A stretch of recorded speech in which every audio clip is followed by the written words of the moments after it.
आज हाथरस की जो हमारी बेटी है वाल्मीकि समाज की, उसका जो रेप हुआ, उसके बाद में उसकी हत्या हो गई है और माँ बाप का ऐसा दुर्भाग्य है कि उसकी लाश भी उन्हें प्राप्त नहीं हुई। और मोदी जी ये कहते हैं कि बेटी पढ़ाओ, बेटी बचाओ, बेटी पढ़ाओ, और उसके बाद में बेटी का इस भारतवर्ष में कोई सम्मान नहीं है और हर रोज़ बलात्कार, रेप ये रेगुलर हो रहे हैं। तो मैं यही कहना चाहूँगा सरकार से और अपने वाल्मीकि समाज से कि हमारी जो बेटी का बलात्कार और हत्या हुई है उसको न्याय मिलना चाहिए। और ज़्यादा ना कह करके मैं यही कहूँगा कि भाई इस लड़ाई को, ये हमारी एक समाज की बेटी नहीं है, पूरे देश की बेटी है। काजल और मनीषा दोनों बेटी हमारी हैं, उनको न्याय मिलना चाहिए और न्याय मिलेगा आपकी ताकत के बेस पे और आपके जोश के बेस पे। और ये धरना प्रदर्शन लगातार चलता रहे। साथियों, लगातार पिछले एक सप्ताह से हम लोग देख रहे हैं कि बहन मनीषा को लेकर के अलग अलग शहरों में, पूरे प्रदेश में, पूरे देश में ये विरोध प्रदर्शन किया जा रहा है, कैंडल मार्च निकाले जा रहे हैं। मेरा केवल एक कहना है अपनी जनता से, अपने लोगों से, सरकार से हम डिमांड कर रहे हैं कि सरकार न्याय दे, बहन मनीषा को, दरिंदों को फांसी दे और सस्पेंड किया जाए, डीएम को तत्काल हटाया जाए प्रभाव से। मैं ये कहती हूँ हम सरकार से डिमांड कर रहे हैं, अपने आप से हम क्या डिमांड कर रहे हैं। अभी तक भी पूरा एक दिन भी पूरे देश के अंदर सफाई व्यवस्था ठप नहीं हुई, पूरी तरह से ठप नहीं हुई है। मैं ये कहना चाहूँगी प्राइवेट अस्पताल में कहीं भी जो काम कर रहे हैं, प्राइवेट सेक्टर में कर रहे हैं, सरकारी में कर रहे हैं, कहीं भी कर रहे हैं, अभी तक आप लोगों ने अपना सफाई व्यवस्था बंद नहीं की है। आज मुझे खबर मिली लखनऊ विधानसभा के सामने कुछ अपने समाज के लोगों ने कूड़ा डाला, कूड़ा। और पता उन्होंने जब उन्होंने कूड़ा डाला क्या किया, ब्राह्मण समाज के लोगों ने, ठाकुरों ने क्या कहा, अरे ये तो खुद कूड़ा है, ये कहा हमें, ये तो खुद कूड़ा है, ये कूड़ा डालेंगे।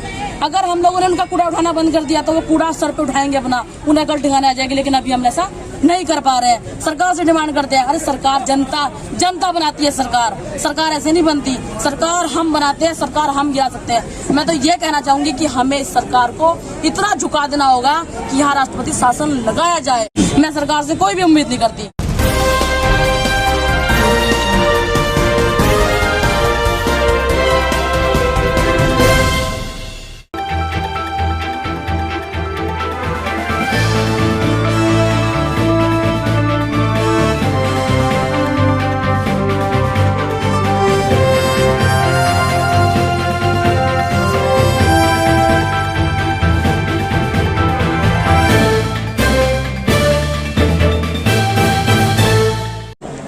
आज हमारे उत्तर प्रदेश कांग्रेस कमेटी के आह्वान पर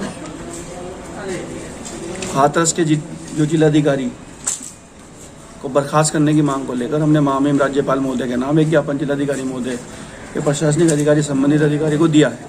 हमारे साथ हमारे प्रदेश के सचिव सत्य संयम भुरियान सैनी जी भी हमारे साथ हैं। हमारे सभी साथीगण, जिस तरह का व्यवहार हाथरस के डीएम ने उस पीड़ित परिवार के साथ किया है उसकी घोर निंदा करते हैं।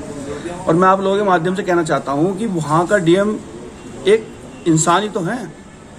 जो धमकाने का काम उन्होंने कुर्सी पे बैठकर किया है और कहा है कि प्रेस वाले यहाँ से चले जाएंगे, अधिकारी यहाँ से चले जाएंगे, रहना तो आपने और हमने है। क्या आप डीएम साहब ने दर्शाना चाह रहे हैं, क्या दिखाना चाह रहे हैं? ये हमारी समस्या बाहर है। और जो कल डीएनडी हाईवे पर हमारी राष्ट्रीय महासचिव और प्रदेश की प्रभारी श्रीमती प्रियंका गांधी जी के साथ जो उस पुलिस अधिकारी ने दुर्व्यवहार किया है, मैं उसकी भी घोर निंदा करता हूँ।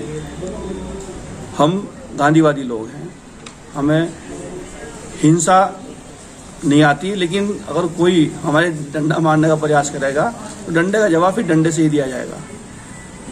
हम यही मांग को लेकर यहाँ पर उपस्थित हुए हैं कि वहाँ के हाथरस के डीएम को तत्काल प्रभाव से टर्मिनेट किया जाए, इससे वो घर बैठ के अपने काम काज को देखे। क्योंकि ऐसे अधिकारी काम नहीं कर सकते, डराने धमकाने का ही काम करते हैं। धन्यवाद। जय हिंद, जय भारत। हाथरस के अंदर एक दलित परिवार की बेटी के साथ पहले एक निर्मम तरीके से उसके साथ बलात्कार, उसकी जुबान को भी काट दिया गया और उसके बाद उसकी दुर्दांत तरीके से हत्या सरकार के कार्यप्रणाली पर एक प्रश्न चिन्ह खड़ा करती है। और हम पूरे तरीके से सरकार की इस पूरे क्रियाकलाप जो भी उनके द्वारा वहाँ संपन्न हो रहा है, हुआ है, हम निंदा करते हैं कांग्रेस के लोग उसकी।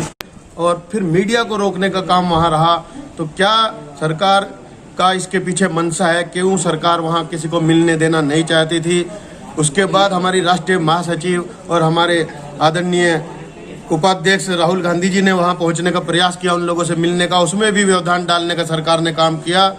पहले दिन दुर्व्यवहार दोनों के साथ में वहाँ किया गया। कांग्रेस इस लड़ाई को पूरे तरीके से उस बेटी को न्याय मिलने तक लड़ती रहेगी।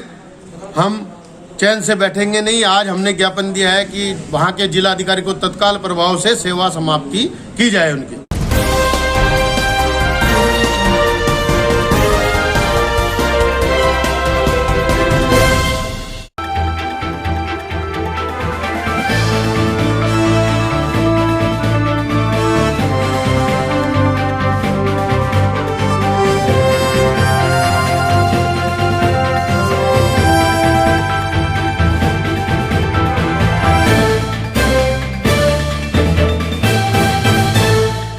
साथियों, डेयरी संचालक संघर्ष समिति की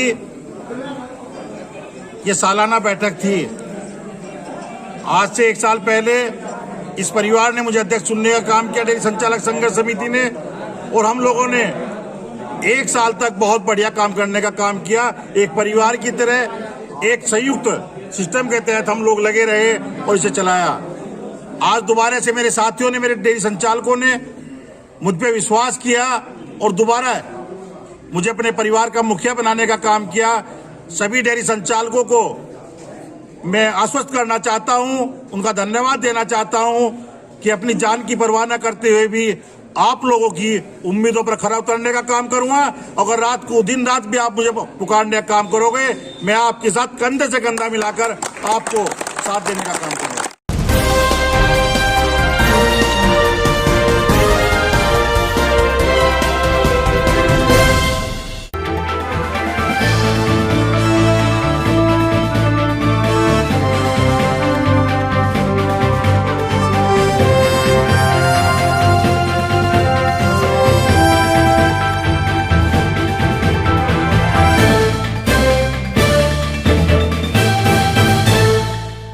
हिंदुस्तान दुनिया का सबसे बड़ा लोकतंत्र माना जाता है, लेकिन जिस तरह से केंद्र में और प्रदेश में लोकतंत्र की हत्या की जा रही है और विपक्ष को दबाया जा रहा है, बल्कि न्यायपालिका और मीडिया तक को जिस तरह से हाथरस में, उन्नाव में, इन सभी कांड में सरकार ने दबा के रखा है, उसको बचाने के लिए, लोकतंत्र को जिंदा करने के लिए आम आदमी पार्टी इस वक्त सड़कों पर है, पूरी तरह से विपक्ष का रोल कर रही है।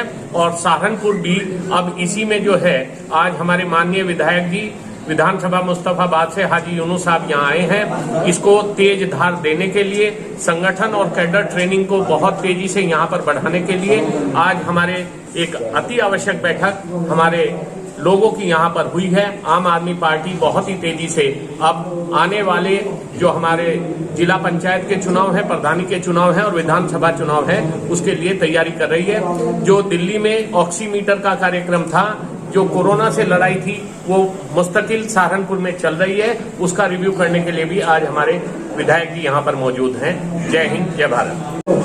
आज ये मीटिंग उसी के उस पर हो रही है जो उत्तर प्रदेश में जो गुंडाराज और जो इस वक्त लॉ एंड ऑर्डर के जो बदला हुआ, लॉ एंड ऑर्डर जो बिगड़ा हुआ है, उसमें हम लोग क्या रोल अदा कर सकते हैं, उसको बेहतर बनाने के लिए हम लोग क्या कदम उठा सकते हैं, उसको लेकर ये चर्चा हम लोगों की आपस में एक मीटिंग और चर्चा हुई है कि हम लोग संगठन, अपने संगठन को मजबूत करने के साथ साथ इसमें किस तरह से इसको रोका जा सके और अपनी आवाज़ को आगे तक कैसे पहुंचाया जाए, क्योंकि आज उत्तर प्रदेश के अंदर कोई भी इंसाफ के लिए जो लड़ रहे हैं उनकी आवाज़ को ऊपर तक नहीं पहुंचाया जा रहा, उनकी आवाज़ को दबाने की, कुचलने की कोशिश की जा रही है। कल जैसे नुक्कड़ में जो हादसा हुआ, वहाँ कुछ मीडिया वाले गए, मैं उनका दिल से आभार व्यक्त करता हूँ। लोकतंत्र का चौथा पाया माना जाता है मीडिया को, लेकिन आज इन्हीं की आवाज़ को दबाने की, हाथरस में जिस तरह से मीडिया वालों को वहाँ जाने रोकने की कोशिश की गई, ये एक शर्मनाक बात थी। इसके लिए हम लोग पूरे तौर से निंदा करते हैं और आगे ऐसा ना हो, इन कोशिशों पर हम लोगों की चर्चा जारी है।